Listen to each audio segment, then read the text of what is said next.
讲到台北上接看到骑友的所在，就是台北车头甲艋舺灵山寺附近的艋舺公园。不过，这台北市政府打算明年要动工改建这艋舺公园，时间要2年。这附近的居民和店家就伫咧烦恼讲，这骑友无所在拖，这范围会愈拖愈开，真恶管理。民间团体就呼吁市政府爱就近设一个小型的收容空间。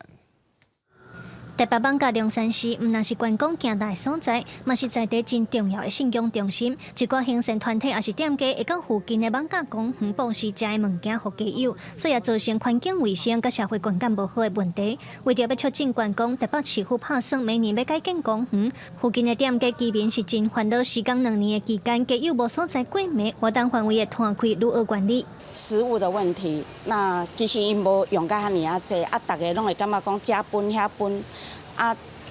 手摕甲足济，摕甲足济时伊食袂完，伊可能就黑白蛋，黑白蛋就足济鸟鼠啊。现在也有保安，对，就是在管理，所以其实还好，跟以前比起来，我觉得已经好很多了。对啊，就是可能就是再来就是卫生的问题吧。如果政府有就是相关的政策的话，可以把这些街友可能有其他的地方可以安置。长期关注街友议题，无敢食联名11点开记者会，根据因针对70外位街友做的调查显示，伫咧改建期间，多数的街友打算要搬徙到公园外围的顶仔卡，也有万华区街路甲公共空间，也是去到台北车站。民团是建议市府就近设立较小型的收容空间。比较大型的机构，以往大家印象中可能会造成的社区冲击，或者是它会变成在地的一个嫌恶设施，所以我们主张的是小而分散的，然后在有稳定吃住的资源支持的情况下，其实他们就比较能够恢复体力，然后也有精神可以再去打零工，甚至是去接受正式的就业的转换。台北市社会局是回应讲，因为规划多元的安置方案，